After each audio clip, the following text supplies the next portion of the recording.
बेहद अहम खबर इस वक्त की।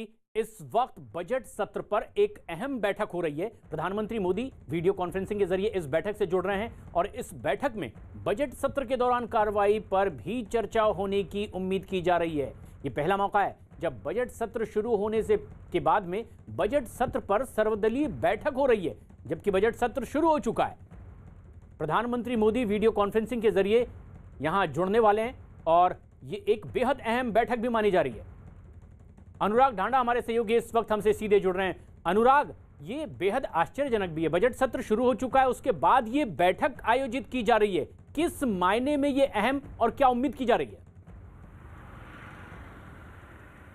देखिए, जब भी ऑल पार्टी मीटिंग होती है तो उसका पर्पस वही होता है कि सामंजस्य स्थापित किया जाए और सदन की कार्रवाई जो है वो सुचारू तरीके से चल सके। जिस तरीके से जो ऑपोजिशन की तमाम पार्टियां हैं वो राष्ट्रपति के अभिभाषण का जिस तरीके से बहिष्कार किया, जिस तरीके से वॉकआउट किया ऑपोजिशन पार्टीज़ ने, उसको लेकर के सरकार को लगता है कि बजट सत्र में पहले से विश्वास में तमाम पार्टियों को लिया जाए, किस तरह से कार्रवाई चलनी चाहिए, ये उनके व्यूज़ लिए जा सके। इसलिए ये ऑल पार्टी मीटिंग हो रही है और एक अच्छा कदम है सरकार की तरफ से सामंजस्य स्थापित करने का तमाम पार्टियों के बीच में। अभी तक जो जानकारी है, तमाम पार्टियों के प्रतिनिधि इस ऑल पार्टी मीटिंग में हिस्सा ले रहे हैं। सिर्फ हनुमान बेनीवाल जो पहले एनडीए के समर्थक रहे हैं सरकार में, किसान बिलों को लेकर के उन्होंने विरोध में समर्थन अपना वापस लिया, उन्होंने इस ऑल पार्टी मीट का बहिष्कार किया। उन्होंने कहा है कि मैं हिस्सा नहीं लूंगा। बाकी उसके अलावा सारी बड़ी छोटी पार्टियां, अभी तक जो जानकारी है वो इस वर्चुअल ऑल पार्टी मीट में हिस्सा ले रहे हैं और प्रधानमंत्री खुद इस पार्टी में मौजूद होंगे। तो एक अच्छा कदम इस लिहाज से माना जा सकता है। अच्छा कदम है, ऑल पार्टी मीटिंग है और यहाँ पर चर्चा की भी मांग हो सकती है। जिस तरह के हालात हैं, विरोध के बाद चर्चा की भी मांग होगी।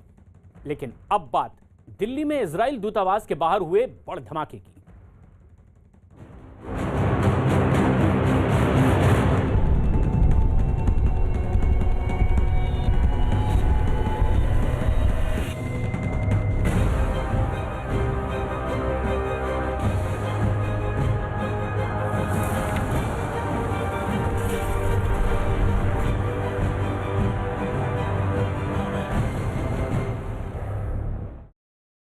राजधानी दिल्ली में एक दिन पहले इजरायली दूतावास के बाहर हुए धमाके पर इस वक्त बहुत बड़ी खबर आ रही है।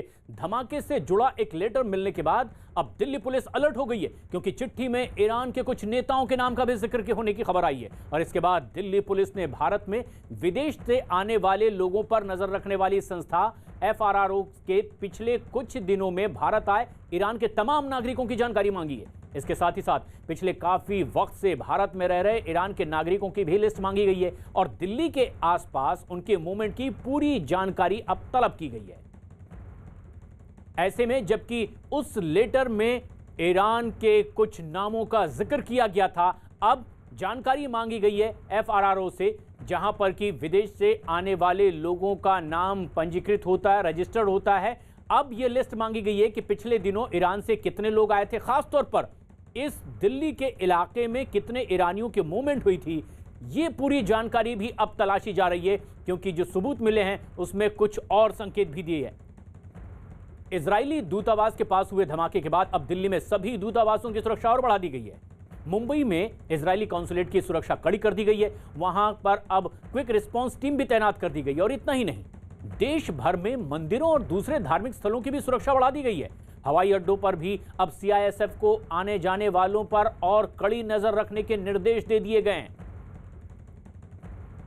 इजरायली दूतावास के बाहर आनंद तिवारी हमारे सहयोगी मौजूद हैं। नीतीश कुमार भी उस जगह पर मौजूद हैं जहां यह वारदात हुई है, मुंबई से पारस दामा। लेकिन आनंद, जो तफ्तीश आगे बढ़ रही है, किस दिशा में और क्या नई ताजा अपडेट इस वक्त मिल पा रही है?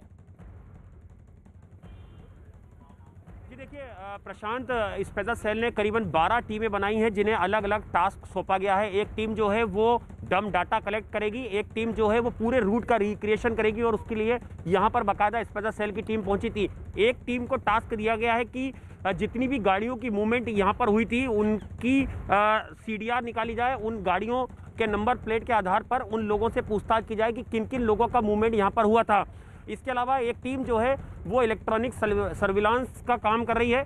एक टीम जो है वो लगातार एजेंसीज के साथ कोऑर्डिनेशन कर रही है। जो एक दूसरी टीम है स्पेशल सेल की, उसको फॉरेंसिक जांच की जिम्मेदारी में लगाया गया है कि जिस तरह से एनआईए यहाँ पर पहुंची थी, फॉरेंसिक टीम यहाँ पर पहुंची थी, और जल्द से जल्द जो रिपोर्ट है वो कलेक्ट किया जाए। सबसे महत्वपूर्ण ये होगा ऑफिशियली रिपोर्ट जो आएगी कि किस तरह का ये ब्लास्ट था। हालांकि बताया जा रहा है कि ये लो इंटेंसिटी का ब्लास्ट था, लेकिन उसमें जिस तरह से जो तस्वीरें देखी कि छर्रों का इस्तेमाल हुआ था, इसके अलावा वायर वहाँ पर मिले थे, बैटरी नुमा चीज़ वहाँ पर मिली थी और होल हो गया था बाकायदा। वो तस्वीरें भी हमने देखी कि जहाँ पर फॉरेंसिक टीम जाँच कर रही है। वो रिपोर्ट ऑफिशियली जो आएगी वो काफ़ी मायने रखती है कि किस तरह का ये पूरा बम था और इसे किस तरह से यहाँ पर प्लांट किया गया है। तमाम एजेंसियां जो है वो आपस में कोऑर्डिनेशन करके इस पूरी मामले की जांच में जुटी हुई हैं। लेकिन बड़ा सवाल कि जिंदल हाउस में कैमरा नहीं था, बाजू वाला ये कैमरा बड़ा खराब सवाल था, है कि इसलिए बहुत आखिर सारे वो clues जो हैं, सबसे वो अहम मिस हो चुके जगह हैं। जहां इस वारदात को अंजाम दिया गया वहां सीसीटीवी कैमरा बंद क्यों था, और तफ्तीश इस दिशा में भी अब आगे बढ़ेगी। दिल्ली में क्योंकि एक दिन पहले इजरायली दूतावास के पास जो धमाका हुआ, अब जांच उसकी तेज कर दी गई है। जांच एजेंसियों को धमाके वाली जगह से बम बनाने में इस्तेमाल होने वाला तमाम सामान भी मिला है, जिसमें आईडी, धमाके में इस्तेमाल तार, छोटी बैटरी, बॉल बेरिंग और बम को रखने का कवर भी मिला है। खबर है कि पुलिस को धमाके वाली जगह से एक लेटर भी मिला है, जिसमें इजरायली दूतावास के बाहर हुए धमाके को ट्रेलर करार दिया गया है, जिसके बाद सुरक्षा एजेंसियां अब अलर्ट पर है। नीतीश हमारे सहयोगी यहीं मौजूद हैं। नीतीश, क्या अब ये जो एजेंसी जांच कर रही है, कई इसके आयाम हो सकते हैं? क्योंकि एक तरफ जहां लेटर मिलता है, ईरान के कुछ लोगों का इसमें जिक्र होता है, इजरायली दूतावास के बाद ही ये क्यों ब्लास्ट होता है, उधर किसान आंदोलन के बाद गणतंत्र दिवस पर हिंसा भड़क जाती है, पंजाब के मुख्यमंत्री कहते हैं कि पाकिस्तान को यह सूट करता है कि इस तरह की अशांति हो। क्या इन तमाम एंगल को जोड़ करके भी एजेंसी देख रही है इस वारदात को? जी बिल्कुल, देखिए तमाम एंगल से दिल्ली पुलिस की स्पेशल सेल की टीम जो है जांच कर रही है। इसके अलावा जो दूसरी एजेंसियां हैं, अल्टीमेटली जो अगर टेरर अटैक इसको कह दिया जाता है, करार कर दिया जाता है, तो अल्टीमेटली इसका जो इस जांच को हैंडओवर किया जाएगा नेशनल इन्वेस्टिगेशन एजेंसी एनआईए को। लेकिन अभी जो फोकस है, जो लीड मिली है दिल्ली पुलिस को, जो लिफाफा मिला है, उसका कंसंट्रेशन अभी फ़िलहाल जो इरानियंस हैं उन पर है, और एफआरओ जो फॉरेनर्स रीजनल रजिस्ट्रेशन ऑफिस होता है वहाँ पर पूरा उनके फहरिस्त रहती है। जो फॉरेनर्स आते हैं उनकी फहरिस्त रहती है, तो कितने ईरानी आए हैं पिछले कुछ दिनों में। और दिल्ली में एक टेक्निकल टीम, जैसे आनंद ने बताया, एक टेक्निकल टीम ये जानने की कोशिश कर रही है कि उनका जो मोबाइल नंबर उसमें रजिस्टर्ड है एफआरओ के पास, क्या उसका लोकेशन जिस वक्त ब्लास्ट हुआ उस इलाके में था, एपीजे अब्दुल कलाम रोड पर। तो इसी तरह के तमाम चीज़ों को देखा जा रहा है, हर एंगल से जांच की जा रही है। और थ्रेट्स तो आते ही रहे थे, पिछले 2 महीने से थ्रेट्स आते रहे थे कि ईरानियन जो हार्डलाइनर्स हैं, मोटिवेटर्स हैं, वो जनरल का सुलेमान। और नीतीश, जो आप बता रहे हैं जनरल कासिम की मौत का, उसमें जिक्र है, बदला लेने की भी बात है, ईरान से ये कनेक्शन जुड़ता दिखाई दे रहा है, इजराइल को धमकाने की कोशिश है। लेकिन कई और अहम सवालों के बीच बड़ा सवाल ये भी कि जगह हिंदुस्तान आखिर क्यों चुनी गई? क्या कहीं कोई और कनेक्शन ऐसा है जिसमें कुछ और निशाने साधने की कोशिश हो रही है? क्योंकि दिल्ली पुलिस की एसआईटी अब धमाके वाली जगह पर पहुंच चुकी है, तमाम उन एंगल की तफ्तीश करते हुए। और खबर यह है कि पुलिस ने इस मामले में सीसीटीवी फुटेज खंगालने के बाद कुछ संदिग्धों से बाकायदा पूछताछ की है। वहीं धमाके के बाद दिल्ली समेत पूरे देश में अलर्ट जारी कर दिया गया है। मुंबई में भी एयरपोर्ट और रेलवे स्टेशन के बाहर सुरक्षा अब और ज्यादा चाक चौबंद कर दी गई है। मुंबई में तो इजराइल के वाणिज्यिक दूतावास के बाहर भी सुरक्षा के खास इंतजाम किए गए हैं। साथ ही साथ आने जाने वाले लोगों पर भी खास नजर रखी जा रही है। भारत की राजधानी दिल्ली में कल 5:05 इजराइल एम्बेसी के पास एक छोटी तीव्रता का बॉम्ब ब्लास्ट हुआ। बॉम्ब ब्लास्ट होने के बाद इसकी आवाज़ जो है वो मुंबई तक भी पहुंची है, और मुंबई के इजराइल एम्बेसी ऑफिस के पास हम खड़े हैं, जहां पे सिक्योरिटी जो है इस ऑफिस की बढ़ा दी गई है। ये मैराथन बिल्डिंग है, लोअर परेल में है, और 13वीं मंजिल पर इस बिल्डिंग की इजराइल एम्बेसी का ऑफिस है, और यहाँ पे सिक्योरिटी जो है वो बहुत ज़्यादा बढ़ा दी गई है। आप यहाँ देख सकते हैं कि किस तरीके से जो लोकल गार्ड है बिल्डिंग के, वो सारे जितने भी लोग इस बिल्डिंग में आ रहे हैं उन सबके आईडीज चेक कर रहे हैं। आईडीज चेक करने के बाद, तलाशी लेने के बाद ही उनको अंदर एंट्री दी जा रही है। भारत की राजधानी दिल्ली में कल 5:05 इजराइल एम्बेसी के पास और अब सुरक्षा जो चाक चौबंद कर दी गई है मुंबई में, उसे लेकर क्या ताजा हालात हैं? पारस धामा हमारे सहयोगी इस वक्त हमसे सीधे जुड़ रहे हैं। पारस, आखिर वो कौन कौन सी जगह है जहां खास तौर पर पैनी नजर रखी जा रही है सुरक्षा बलों की?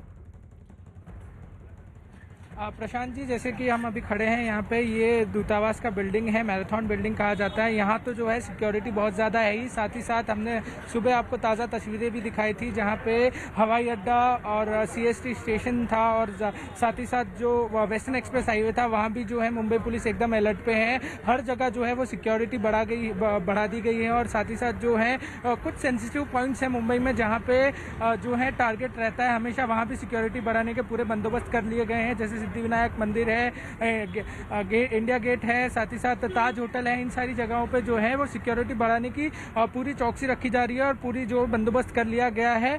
साथ ही साथ मुंबई पुलिस ये भी कार्रवाई कर रही है कि जितने भी लोग व्हीकल से ट्रैवल कर रहे हैं बैरिकेडिंग लगा के उनके IDs और लाइसेंस चेक कर रही हैं, और पूरी जानकारी लेने के बाद ही उनको आगे जाने दिया जा रहा है। साथ ही ये बिल्डिंग है, यहाँ पे भी सिक्योरिटी बहुत ज़्यादा बढ़ा दी गई है। QRT की टीम है यहाँ पे, क्विक रिस्पॉन्स टीम, ये टीम जो होती है स्पेशल ऐसे ही चीज़ों के लिए बनाई जाती है, ऐसी ही चीज़ों के लिए ट्रेन की जाती हैं। जब ऐसा कोई सिचुएशन होता है उस समय ये टीम को बुलाया जाता है। और जिस तरीके कल दिल्ली में राजधानी में बॉम्ब ब्लास्ट हुआ उसके बाद मुंबई पुलिस जो है वो अलर्ट पे है। और मुंबई में भी सुरक्षा इसलिए भी चाक चौबंद क्योंकि वहां भी इजरायलियों को निशाना बनाने की पहले भी कोशिश हो चुकी है, और जिस तरह की अब इंटेंशन थे उसे लेकर के भी अब सुरक्षा एजेंसियां और ज्यादा चाक चौबंद व्यवस्था कर रही हैं, क्योंकि दिल्ली को एक बार फिर दहलाने की साजिश रची गई। देश की राजधानी में ID ब्लास्ट किया गया। इजराइल दूतावास के पास सड़क पर डिवाइडर में ग्रिल और पेड़ के बीच में धमाके वाली डिवाइस लगाई गई। जिस जगह यह धमाका हुआ उसके पास 5 किलोमीटर के दायरे में सभी CCTV फुटेज की अब जांच पड़ताल की जा रही है। साथ ही साथ अब्दुल कलाम रोड पर धमाके वाली जगह से लेकर के आसपास की सड़कों से गुजरने वाली गाड़ियों के भी रिकॉर्ड अब तेजी से खंगाले जा रहे हैं।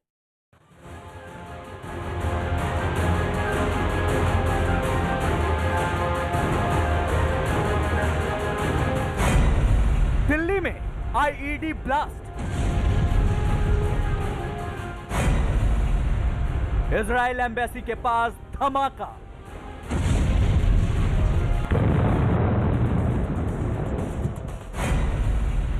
धमाके की साजिश CCTV में कैद।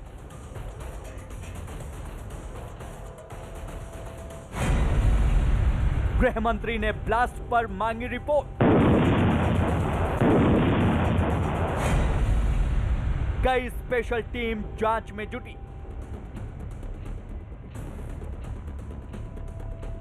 दिल्ली में हुए धमाके के बाद गृह मंत्रालय भी एक्शन में आ गया है और संबंधित एजेंसियों को निर्देश दिए गए हैं कि पुख्ता कार्रवाई इस मामले में की जाए।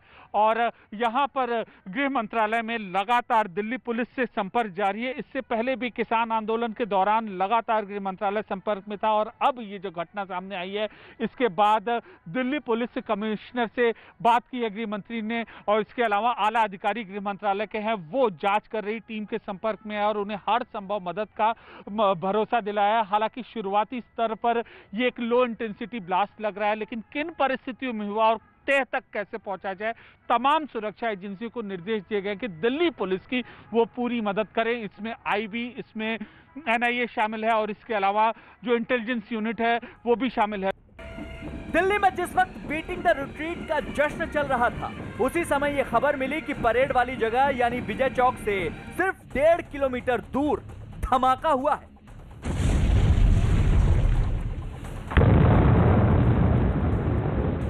दिल्ली में धमाके होने के बाद यहां पर सुरक्षा व्यवस्था बढ़ा दी गई है। लुटियंस दिल्ली में आप देख सकते हैं कि किस तरीके से जो मूवमेंट है, आवाजाही है, वो गाड़ियों की जरूरी गाड़ियों की आवाजाही ही परमिट की जा रही है। और जहां तक पूरी की पूरी कार्रवाई का सवाल है, दिल्ली पुलिस की तफ्तीश एक और जारी है, वहीं दूसरी ओर गृह मंत्री अमित शाह ने भी दिल्ली पुलिस को से जानकारी ली है। दिल्ली पुलिस कमिश्नर से इस पूरे घटना का सिलसिलेवार तरीके से ब्यौरा मांगा है। साथ ही जो टीम जांच कर रही है उससे भी लगातार गृह मंत्री संपर्क में है और लगातार पूरी सिचुएशन को मॉनिटर कर रहे हैं, हालात का आकलन कर रहे हैं।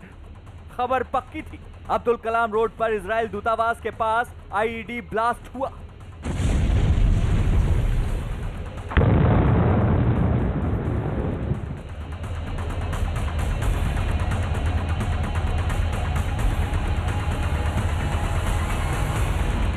मेरे ठीक पीछे इजरायली एम्बेसी है जो कि एक हाई सिक्योरिटी जगह है और जहां इस वक्त हम खड़े हैं इससे बस कुछ ही मीटर की दूरी पर जो फुटपाथ है वहां पर ये बताया जा रहा है कि बॉम्ब ब्लास्ट हुआ है। अब पुलिस ने भी आधिकारिक तौर पर ये मान लिया है, ये कहा है कि ये एक लो इंटेंसिटी बॉम्ब ब्लास्ट थी जिसमें कुछ गाड़ियों के शीशे जो है वो डैमेज हुए हैं। लेकिन महत्वपूर्ण बात यह है कि वक्त देखें, मौका देखें कि किस वक्त ये ब्लास्ट हुआ है। इस वक्त यहाँ पर जांच चल रही है, जो पुलिस के आला अधिकारी हैं वो भी यहाँ मौजूद हैं और साथ ही साथ जो फॉरेंसिक टीम है पुलिस की वो भी इस मामले की जांच कर रही है कि किस तरह की चीज़ें वहाँ से मिलती हैं और उससे पता लगाया जाएगा कि वो बॉम्ब ब्लास्ट किस तरह का था और उसके पीछे किसका हाथ हो सकता है। दिल्ली पुलिस ने धमाके की घटना को लेकर पूरी जानकारी दी। इजराइल दूतावास के पास धमाका हुआ। धमाके का वक्त शाम 5:05। दूतावास से 150 मीटर दूरी पर धमाका हुआ। कम तीव्रता का आईईडी ब्लास्ट किया गया। घटनास्थल के आसपास के सीसीटीवी की जांच की गई। 5 किलोमीटर के दायरे में सीसीटीवी फुटेज की जांच होगी। धमाकों की जांच के लिए कई टीमें बनाई गई। स्पेशल सेल, क्राइम ब्रांच और आईबी की टीम बनी। यह भी कहा गया कि सभी विभाग एक दूसरे से इनपुट साझा करेंगे। गृह मंत्री अमित शाह ने पुलिस कमिश्नर से घटना को लेकर बातचीत की। क्या कॉल थी सर? कॉल पे बम ब्लास्ट हुआ है। तो अभी क्या हालात है सर? ठीक है। तो सर ये घर है, क्या है सर? पार्क के अंदर। अच्छा, तो सर किस तरह का डैमेज हुआ, कुछ आपने देखा? डैमेज शीशे वगैरह गाड़ियों की। कितनी गाड़ी थी सर वहाँ पे सर? 3 गाड़ी। अच्छा, कोई सर जान माल का नुकसान? दिल्ली पुलिस के मुताबिक अब्दुल कलाम रोड पर जो धमाका हुआ उसकी कॉल करीब 5:45 बजे मिली थी। हम लोग केस रजिस्टर कर लिया है। स्पेशल सेल इन्वेस्टिगेट कर रहा है। इस समय कोई भी चीज कहना ठीक नहीं है। अभी इन्वेस्टिगेट कर रहे हैं और जैसे जैसे खुलासा होगा आपको बताएं। पुलिस के मुताबिक ये कम तीव्रता वाला आईईडी ब्लास्ट था जिसमें कई गाड़ियों के शीशे टूट गए। ब्लास्ट के बाद इजराइल दूतावास की ओर जाने वाले रास्ते को सुरक्षा की वजह से ब्लॉक कर दिया गया। इजराइल दूतावास doctor APJ Abdul Kalam road पर है। फिलहाल पुलिस ने पूरे इलाके को सील कर दिया है। दिल्ली में हुए धमाके के बाद पूरे देश में अलर्ट जारी किया गया है। इजराइल का एक अंतर्राष्ट्रीय स्तर पर एक अहमियत है इजराइल की और इसीलिए ये बहुत महत्वपूर्ण हो जाता है कि अगर इजराइल एम्बेसी के बाहर में कोई हादसा होता है, कोई ब्लास्ट होता है तो इस पर पूरी दुनिया की नज़र होती है। इससे पहले 2012 में भी यहाँ पर एक बॉम्ब ब्लास्ट हुआ था। आज जो ब्लास्ट हुआ है वो बहुत महत्वपूर्ण इस मामले में है कि बीटिंग रिट्रीट का जो प्रोग्राम है वो यहाँ से बस कुछ ही मीटर के फासले पे हो रहा था, जहाँ पर जो देश के गणमान्य व्यक्ति जितने VIPs आप सोच सकते हैं वो वहाँ पर मौजूद थे और ऐसे में इस हाई सिक्योरिटी इलाके में यहाँ पर ब्लास्ट हो जाती है। और मैं आपको बता दूं, मेरा ज़ाती ये तजुर्बा है कि अगर 2 मिनट कोई व्यक्ति सड़क पर खड़ा हो जाता है तो फौरन इंटेलिजेंस या पुलिस के लोग आकर पूछताछ करते हैं। चप्पे चप्पे कोने कोने पर CCTV फुटेज लगी हुई है। इसके बावजूद ये ब्लास्ट होता है तो एक बड़ा सवाल है और इसकी गुत्थियाँ सुलझानी होंगी पुलिस को। पुलिस का कहना है कि लो इंटेंसिटी का ये ब्लास्ट सनसनी फैलाने के लिए किया गया लगता है। दिल्ली में जो धमाका हुआ है उसके बाद सारी एजेंसियां अलर्ट पर हैं और आप देख सकते हैं किस तरीके से। हमारे सहयोगी आनंद मौके पर मौजूद हैं। आनंद, क्या ताजा अपडेट इस वक्त आपके पास में? जी देखिए Prashant, DCP special cell Pramod Kushwaha जो है एंटी टेरर यूनिट के, वो अपने जो अधिकारी हैं और यहाँ पे देखिए फॉरेंसिक टीम को लेकर यहाँ पर आए हैं। बाकायदा ट्राइपॉड उनके पास है। ये एक्सपर्ट टीम है। देखिए ये मैक के भी DCP हैं। मैक वो होता है जिसमें कि IB और तमाम एजेंसियों के जो अधिकारी हैं वो मीटिंग में जाते हैं। इंटेलिजेंस इनपुट वहाँ पर शेयर होते हैं। आतंकवादी गतिविधियों को लेकर जो गतिविधियाँ चल रही हैं वो शेयर होती हैं। DCP प्रमोद कुशवाहा हैं और एंटी टेरर यूनिट के DCP यही मुखिया हैं इस पूरी जाँच के। इनके ऊपर जिम्मा है कि ये पता करेंगे कि आखिर किस तरह से यहाँ पर ये प्लानिंग से ये पूरा ब्लास्ट हुआ था, क्योंकि स्पेशल सेल लगातार ये दावा कर रही है कि बाकायदा रैकी करके यहाँ पर देखिए वो क्राइम सीन। प्रशांत, मैं आपको एक्सक्लूसिव तस्वीर दिखा रहा हूँ। ये वो क्राइम सीन है देखिए जहाँ पर प्रमोद कुशवाहा पहुंचे हैं। कल भी लगातार 3 घंटे प्रमोद कुशवाहा यहाँ पे मौजूद थे। ये स्पॉट इसलिए महत्वपूर्ण हो जाता है क्योंकि यहाँ पर जिंदल हाउस है। जिंदल हाउस पे कैमरा नहीं काम कर रहा था। एक कैमरा जो है वो बिल्कुल था ही नहीं वहाँ पर। उसी जगह पर ब्लास्ट हुआ है। उसी जगह पर जो सस्पेक्ट थे वो आते हैं और उन्होंने यहाँ पर बम प्लांट किया ये स्पॉट इसलिए महत्वपूर्ण हो जाता है क्योंकि इजराइल एम्बेसी 2012 में वहां पर इजराइल एम्बेसी के बाहर ब्लास्ट हुआ था। आज तक वो केस सॉल्व नहीं हो पाया है। कौन लोगों ने वो ब्लास्ट करा था वो सॉल्व नहीं हो पाया है। एक बार फिर वहीं पर जब ब्रीटिंग रिट्रीट चल रही होती है और महज 2 किलोमीटर की दूरी पर बिल्कुल वीवीआईपी इलाके में एक बम प्लांट किया जाता है। आईडी होता है जिसके अंदर छर्रे होते हैं, जिसके अंदर वायर होते हैं, जिसके अंदर बैटरी नुमा चीज होती है और ये एक्सपर्ट लोगों का काम होता है। देखिए यहाँ पर बाकायदा देखिए इस पर ये बिल्कुल एक्सक्लूसिव तस्वीर आप देख रहे हैं। देखिए ट्राइपॉड लगा दिया गया है यहाँ पर और ये टीम देखिए यहाँ पर एक बार फिर से मौका मुआयना कर रही है। ये तस्वीरें काफी महत्वपूर्ण हो जाती हैं क्योंकि लगातार क्राइम स्पॉट को कल 3 घंटे तक विजिट किया गया है। बारीक से बारीक, माइल्यूट से माइल्यूट जानकारी वहां से जुटाने की कोशिश की जा रही है। प्रमोद कुशवाहा लगातार अपने अधिकारियों के साथ बातचीत कर रहे हैं फोन पे और अपने साथ एक स्पेशल टीम लेके आए। देखिए उन्होंने ट्राइपॉड जिस पे हम कैमरा लगाते हैं वो ट्राइपॉड यहाँ पे रखा है और मुझे लग रहा है ये बिल्कुल यहाँ पे ना रिक्रिएशन की पूरी तैयारी हो रही है।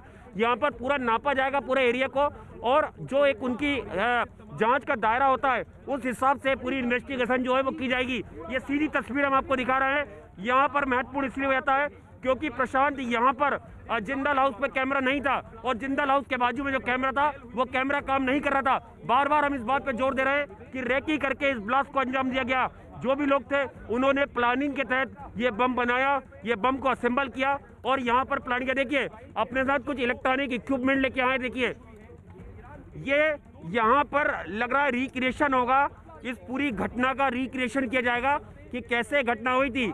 ये तस्वीरें अपने आप में काफी बड़ी तस्वीरें हैं और इनके कई मायने निकाले सकते हैं कि तमाम एजेंसियां जो है गृह मंत्रालय के आदेश के बाद एक्टिव है क्योंकि ब्रीटिंग रिट्रीट के वक्त यह घटना हुई है और इसकी तह तक जाना बहुत जरूरी है क्योंकि सीधे तौर पर इजराइल दूतावास, इजराइल एम्बेसी, इजराइल के लोगों को टारगेट करके कहीं ना कहीं लगता है ये ब्लास्ट हुआ है जिस तरह से लिफाफा मिला है। और ये सीधी तस्वीरें भी हमारे दर्शक इस वक्त देख रहे हैं। इन्वेस्टिगेशन ऑफिसर प्रमोद कुशवाहा मौके पर मौजूद हैं, कुछ तमाम वो इक्विपमेंट लेकर के जिनकी जरूरत इस तफ्तीश में पड़ती है और रिक्रिएशन करने की कोशिश है कि किस तरह से इस पूरी आतंकी वारदात को अंजाम दिया गया होगा। हालांकि ये लो इंटेंसिटी ब्लास्ट था जो कि इजरायली दूतावास के नजदीक किया गया था, लेटर मिला है और कुछ वो तमाम सबूत जिस ओर इशारा करते हैं उसी दिशा में ये तफ्तीश खास तौर पर आगे बढ़ाई जा रही है। लेकिन जो सबसे अहम जानकारी हमारे सहयोगी आनंद तिवारी दे रहे हैं वो ये कि जिस जगह ये बम प्लान किया गया था वहां नजदीक का सबसे सीसीटीवी कैमरा नहीं था, काम नहीं कर रहा था। क्या आनंद, सबसे अहम बात यह है, इसी तरफ फोकस किया जा रहा है कि क्या जानबूझकर इस जगह को चुना गया था?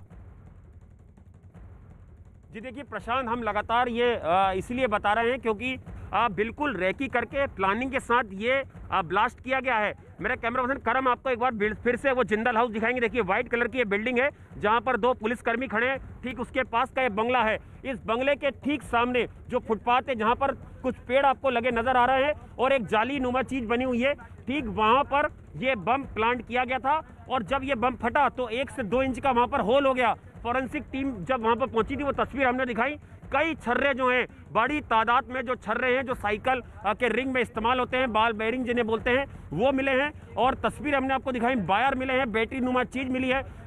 ये अंदेशा है इस बात का कि प्लानिंग के साथ एक्सपर्ट लोगों ने जो ट्रेंड होते हैं, जिन्हें की बाकायदा ट्रेनिंग दी के ये बम बनाने की दी जाती है, वो लोग ही इस तरह का जो है वो बम बना सकते हैं। आम लोगों के बस की बात नहीं है ये इस तरह से प्रशांत कि कोई इस तरह का बम असेंबल करे और उसे इतने वीवीआईपी जोन में, वो भी उस टाइमिंग पे जब ब्रीटिंग रिट्रीट चल रही थी, तमाम फोर्स, तमाम गणमान्य नागरिक राजपथ पर मौजूद थे। उस दौरान अगर कोई ब्लास्ट करता है तो उसकी मंशा साफ है कि वो एक मैसेज देना चाह रहा था और जो लिफाफा मिला है उसमें वो मैसेज साफ है कि किस तरह से उनके एक जनरल और उनके जो 2 सोल्जर है उनकी जिस तरह से उनके न्यूक्लियर साइंटिस्टों की जिस तरह से मौत हुई थी, हत्या हुई थी, उसकी बदला लेने के लिए ये एक ट्रेलर था जो उस लेटर में मेंशन किया गया था। यानी कहीं ना कहीं अब तमाम एजेंसियां जो है वो जांच में जुटी हैं। कल यहाँ पर एनएसजी का बम स्क्वाड भी आया था लेकिन वो वापस चले गया था। एनआईए की जो फोरेंसिक टीम है वो भी पूरे मामले की जांच कर रही है। जो रिपोर्ट आएगी वो काफी महत्वपूर्ण होगी कि किस तरह का ये बम था। हालांकि लो इंटेंसिटी का बम इससे बताया जा रहा है लेकिन ये तस्वीरें काफी मायने रखती हैं। स्पेशल सेल जिस तरह से अपने साथ एक एक्सपर्ट टीम लेके आई है और जो अपने साथ इलेक्ट्रॉनिक इक्विपमेंट लेके आई है, जिससे ठीक उस जगह पर आप देख सकते हैं असेंबल किया गया है, जहाँ पर ट्राइपॉड आप देख सकते हैं और लेके और बाकायदा कागज पेन से वहां पर एक छोटा सा गजट लाया गया है इलेक्ट्रॉनिक, जिससे वो जो आप व्हाइट कलर का एक इक्विपमेंट देख रहे हैं वो अटैच किया गया है और ठीक उसे उस जगह पर असेंबल करा गया है जहां पर कि वो बम प्लांट किया गया था। यानी कि एक तरीके से कुछ इलेक्ट्रॉनिक जो पुलिस है अपनी वो तैयारी के साथ यहाँ पर आई है और इसे बिल्कुल रिक्रिएशन कहना गलत नहीं होगा कि पूरा जो रूट है उसे देखा जा रहा है, मौका मुआयना जो है वो देखा जा रहा है और आसपास किस तरह से मूवमेंट रहा होगा सस्पेक्ट का, वो किस तरह से आए और किस तरह से यहाँ पर बम प्लांट करके वो यहाँ से निकले हैं, वो तमाम रूट को भी रिक्रिएशन किया जा रहा है। मौका वारदात की ये सीधी एक्सक्लूसिव तस्वीरें हमारे दर्शक देख रहे हैं न्यूज़ 18 इंडिया पर। हमारे सहयोगी आनंद तिवारी बड़ी खबर दे रहे हैं कि जो इन्वेस्टिगेशन ऑफिसर हैं प्रमोद कुशवाहा वो पहुंच चुके हैं तमाम उन इक्विपमेंट्स के साथ जिनकी जरूरत इस तफ्तीश में पड़ती है और ये सबसे अहम तस्वीरें भी है। रिक्रिएशन इस वक्त चल रहा है। इसी जगह मौजूद हमारे सहयोगी नीतीश, जो सूचनाएं मिल रही है क्या अब फोकस इस बात की तरफ ही है कि इजराइल एम्बेसी को दहलाने की ये कोशिश थी, डराने और धमकाने के लिए किसी पर्टिकुलर को निशाना नहीं बनाया गया, मैं दहशत पैदा करने की ये कोशिश थी और इसी बस मंशा से इस वारदात को अंजाम दिया गया? नीतीश, देखिए इसके पीछे ये साफ बात ये हो चुकी है जो अब तक इन्वेस्टिगेशन बढ़ी है कि इसके पीछे एक मकसद था, एक मैसेज दिया जाना था इस ब्लास्ट के ज़रिए। ये भले ही लो इंटेंसिटी का ब्लास्ट हो और इसमें ज़्यादा नुकसान नहीं हुआ हो, इसमें नुकसान नहीं हुआ बिल्कुल भी, लेकिन ये मैसेज देने की कोशिश, इसमें कोई दो मत नहीं है क्योंकि जिस तरह से पिछले कुछ दिनों से लगातार इनपुट्स आ रहे थे कि इजरायली जो इंफ्रास्ट्रक्चर हैं भारत में, देश भर में, उनको टारगेट पर लिया जा सकता है। ये उसी समय से हो रहा था जब ईरान में जनरल कासिम सुलेमानी को मारा गया था एक अटैक में, उसके बाद न्यूक्लियर साइंटिस्ट को मारा गया, उसके बाद से ये चल रहा था। उधर अलकायदा जैसे खतरनाक आतंकी संगठन और ने एक Jerusalem will never be Jewish नाम से एक कैंपेन चलाया हुआ था सोशल मीडिया पर और अपने कार्डर्स को कहा हुआ था कि जहां भी इजरायली दिखें, चाहे वो इंडिया में हो चाहे दुनिया में किसी, उनको निशाना बनाया जाए। इसके अलावा जो ISIS है उसने भी किलिंग के लिए कहा था इजरायलीज का। तो हर एंगल से जांच हो रही है। मैं ये नहीं कह रहा कि इन्हीं लोगों का हाथ होगा इसमें, लेकिन इस कनेक्शन से ये तमाम पहलुओं से जांच हो रही है। तमाम वो पहलू हैं नीतीश जिस ओर आप इशारा कर रहे हैं कि अलकायदा, ISIS किस तरह से आखिर इजरायलियों को निशाना बनाना था, तो हिंदुस्तान की सरजमी को आखिर क्यों चुना गया? ऐसे में जबकि गणतंत्र दिवस पर हिंसक वारदात हुई, पंजाब के मुख्यमंत्री कहते हैं कि पाकिस्तान को यह सूट करता है कि वहां अशांति हो, और ऐसे में जबकि बीटिंग द रिट्रीट एक बेहद अहम पारंपरिक कार्यक्रम महज 1.5 से 2 किलोमीटर की दूरी पर हो रहा था, इजरायली दूतावास के बाहर की जगह को ही इस आतंकी वारदात के लिए आखिर क्यों चुना गया? बड़े सवाल हैं, कई अहम सवाल हैं, तफ्तीश इसी बात की हो रही है। लेकिन इजरायली दूतावास के पास धमाके के बाद अब भारत में इजराइल के राजदूत रॉन मल्का ने कहा है कि धमाके की जांच में इजराइल की एजेंसियां भी अब भारतीय जांच एजेंसियों की मदद करने वाली हैं, और ये एक बेहद अहम और बड़ी खबर भी है इस वक्त की। There has been an explosion just outside the Israeli embassy in New Delhi. Fortunately, nobody is hurt. All the diplomats and their families are safe. Thank you so much for your concern. This explosion happens exactly when we mark 29 years for the establishment of full diplomatic relations between Israel and India. And especially in these days, the strong and warm friendship between Israel and India reflects itself. We get full cooperation and support from the local police, from the Indian authorities, the Ministry of External Affairs, the Secretary of External Affairs, the NSA. They all call their counterparts in Israel, offer their support. We appreciate it so much. Thank you again for your concern. Israel ने कहा है जांच में मदद की जाएगी, लेकिन भारत पर भरोसा जताया। लेकिन ये सीधी तस्वीरें बेहद अहम इस वक्त की, जब जांच एजेंसियां मौके पर पहुंची हुई है। आनंद तिवारी हमारे सहयोगी यहीं मौजूद हैं और सहयोगी वीडियो जर्नलिस्ट करम सिंह के जरिए ये तस्वीरें हमारे दर्शकों तक सीधी पहुंचती हुई न्यूज़ 18 इंडिया पर एक्सक्लूसिव ये तस्वीरें। आनंद, रिक्रिएशन किस तरह से किया जा रहा है, विस्तार से बताएं। जी देखिए प्रशांत, एक बार फिर से मेरे कैमरा पर्सन करम आपको दिखाएंगे। देखिए वो क्राइम स्पॉट है बिल्कुल जिंदल हाउस के पास, जहां पर कि जो स्पेशल सेल के साथ जो दूसरी एजेंसी हैं उसके तमाम जो अफसर हैं वो यहां पर पहुंचे हुए हैं और लगातार वो क्राइम सीन जिसकी तस्वीरें हमने दिखाई थी प्रशांत, जहां पर कि होल हो गया था, एक गड्ढा हो गया था करीबन 2 इंच का, जहां पर इस बम को प्लांट किया गया था, असेंबल किया गया था, जहां से छर्रे मिले थे, जहां से इलेक्ट्रॉनिक एक बता रहे हैं कि कुछ गजेट्स मिला है, बैटरी नुमा वो मिला है, इसके अलावा तार मिले हैं। वहाँ पर एक्सपर्ट की टीम जो आई है वो स्पेशल सेल अपने साथ लेके आई है। उनके साथ कुछ इलेक्ट्रॉनिक इक्विपमेंट है, एक ट्राइपॉड है, एक इलेक्ट्रॉनिक गजेट्स है, जो उनके टैबलेट्स है, जिसको अटैच किया गया और यहाँ पर रिक्रिएशन किया जाएगा पूरा इस क्राइम सीन का कि किस तरह से ये पूरा इंसिडेंस हुआ है। जिस वक्त 5 बजे ब्रीटिंग रिट्रीट का कार्यक्रम चल रहा था उसी वक्त महज 2 किलोमीटर की दूरी पर बिल्कुल इजराइल एम्बेसी के बाहर ये आप जो फुटपाथ देख रहे हैं जहां पर कई पेड़ लगे और एक जाली ब्लैक कलर की जाली आपको नजर आ रही है, ठीक वहीं पर ये ब्लास्ट को अंजाम दिया गया था। और हम लगातार आपको बता रहे हैं कि जिंदल हाउस का कैमरा, जिंदल हाउस पर कोई कैमरा नहीं था, सीसीटीवी का बाजू वाला कैमरा काम नहीं कर रहा था। और हमारे सामने आपको देखिए मेरे कैमरामैन करम आपको दिखाएंगे, बिल्कुल जिंदल हाउस के सामने 3 सीसीटीवी कैमरे लगे हैं, लेकिन वो सड़क की जद में नहीं आते हैं। यानी कोई भी सड़क से अगर मूवमेंट होगा तो वो इन कैमरे की जद में नहीं आएगा। केवल ये प्रीमाइसेस में लगे हैं, जो यहाँ पे बंगले बने हैं उनमें कौन लोग एंट्री कर रहे हैं, ये कैमरे उसी जद तक जा रहे हैं। यानी कि बाकायदा रेकी करके वो सस्पेक्ट यहाँ पर पहुंचे, उन्होंने यहाँ पर बम असेंबल किया और वो यहाँ से निकल गए। ये सबसे बड़ी बात है कि बाकायदा 1-2 दिन 3 दिन कम से कम ऐसा लगता है स्पेशल सेल को कि यहाँ पर रेकी की है। और रेकी करने के बाद समय और वक्त उन्होंने जानबूझ के ब्रीटिंग रिट्रीट का चुना है कि एक मैसेज देने के लिए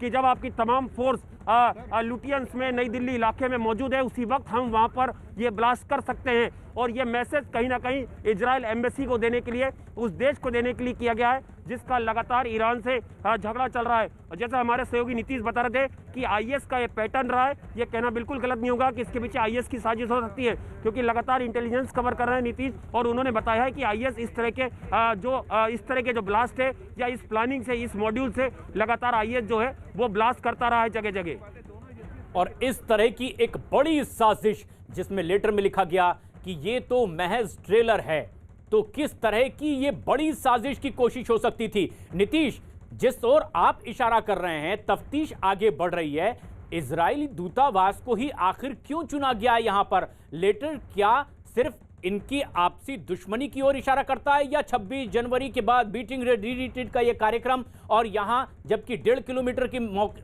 दूरी पर ही बड़ी तादाद में फोर्स की मौजूदगी है, जब ऐसे में कि हिंसक वारदात 26 जनवरी को हुई है, क्या यह महज संयोग की बात है कि इस जगह और इस तारीख को चुना गया आतंकी वारदात के लिए? ऐसा संभव नहीं है। जिस तरह से जो कड़ियाँ जुड़ रही हैं, लगातार जो जिस तरह से इनपुट्स मिल रहे हैं और जिस तरह से खबरें आ रही हैं, एक एक करके अगर कड़ियों को जोड़ा जाए तो एक वेल प्लान्ड तरीके से इसको काम को अंजाम दिया गया है। रेकी जो है की गई है, इसमें कोई दो मत नहीं है, जिससे ये पता चल गया कि इलाके में, चूंकि ये वीवीआईपी इलाका है, जगह जगह पर सीसीटीवी कैमरेज लगे हुए हैं, उसमें एक पर्टिकुलर लोकेशन को फाइंड आउट करना कि वो कौन सी जगह है जहां पर कैमरा नहीं लगा हुआ है, उसको आइडेंटिफाई करना, ये रेकी करके ही किया जा सकता है। और फिर एग्जीक्यूशन करना, एग्जीक्यूशन के लिए भी बड़ी प्लानिंग की गई है। उस मौके को चुना गया है जब दिल्ली जो है डिस्टर्ब थी, वहाँ पर सिंघू बॉर्डर पर किसानों का आंदोलन चल रहा था और यहाँ बीटिंग रिट्रीट जिसमें राजपथ पर कई गणमान्य लोग जो वहाँ पर थे, सुरक्षा बलों का फोकस कंसंट्रेशन उधर ही था। तो ऐसे में उन्हें लगा कि ये अच्छा मौका है और इस तरह के ब्लास्ट को एग्जीक्यूट किया जा सकता है, तो उन्होंने इसी मौके को चुना। और इसमें कोई शक नहीं है प्रशांत, जो इनपुट्स मुझे भी मिल रहे हैं खुफिया एजेंसियों के हवाले से, कि ये बाकायदा एक प्लान अटैक था, साजिश थी। अभी जो एजेंसियां हैं उनको कई लीड्स मिले हैं, लेकिन वो फिलहाल अभी शेयर नहीं कर रही हैं हमारे साथ। लेकिन जाहिर तौर से ये साधारण अटैक नहीं लगता है, जो शुरू में कहा गया था कि ये मिसक्रिएंट्स का काम हो सकता है। हो सकता है कि स्लीपर सेल के जरिए या लोकल मिसक्रिएंट्स के जरिए किसी ऑर्गेनाइजेशन ने इसको एग्जीक्यूट करवाया हो, इस संभावना से भी इनकार नहीं किया जा सकता। यानी आतंकी संगठनों ने बाकायदा मिलकर एक पूरी योजना के साथ इसे अंजाम तक पहुंचाया होगा, लेकिन तफ्तीश जारी है और कुछ अहम सुराग जो सामने आ रहे हैं वो भी हम दर्शकों तक लगातार पहुंचाएंगे। कोरोना महामारी ने आपसी सहयोग की भावना को भी एक नई मजबूती दी है ताकि पूरा देश एकजुट होकर इस संकट का मुकाबला कर सके। कोरोना के खिलाफ दुनिया का सबसे बड़ा टीकाकरण अभियान भी शुरू हो चुका है और हम सबको मिलकर के फिर एक बार इस वायरस को हराना है। और इस लड़ाई में नेटवर्क 18 भी हर कदम पर आपके साथ है। हमारे अभियान संजीवनी और शॉर्ट ऑफ लाइफ का भी यही मकसद है कि कोई सुरक्षित नहीं अगर हर कोई सुरक्षित नहीं। नेटवर्क 18 की इस पहल का उद्देश्य है हर भारतीय की वैक्सीन तक पहुंच हो। अगले कुछ दिनों में ही हम और हमारी ये पहल कोरोना के खिलाफ एक लड़ाई में जन आंदोलन बनकर उभरेगी।